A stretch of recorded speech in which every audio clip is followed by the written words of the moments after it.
Okay, so we are continuing converting decimals to fractions, and in this video we're looking at when only one decimal repeats.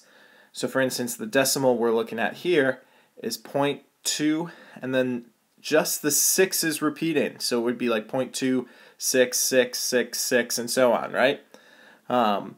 Now, here are the steps that we're going to do in order to convert this decimal into a fraction. So the first part is to set this decimal equal to x, right? So here I'm just going to do an x equals, and our decimal here, 0.26, repeat in there.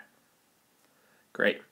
Now, it asks us for 100x. What would 100x be? Well, 100x meaning we're moving this decimal twice. So we're going to have the 2, the 6, we've moved the decimal twice, and if this 6 is repeating, we still have a 6 here with a bar over it. Likewise, let's take a look at 10x. So 10x would be just the 2 and then the decimal, because we would only move the decimal once, and that 6 would still be repeating. So we have like an infinite amount of sixes coming after this, right? Alright, now it's going to ask me to subtract here. We're on the subtraction step right here. So I'm subtracting the 100x from the 10x from my 100x, right? So it's actually kind of set up nicely. I like to, with the equal signs, draw these, what I like to call jail bars. Keep my equal sign right in between there. So 100 minus 10, we got that. That's going to be 90. And I'm still going to write the x. We have 90 x's on this side. 26.6 repeating minus the 2.6 repeating. This is a little bit trickier. Let's start with on the left side of the decimal. 26 minus 2 is 24.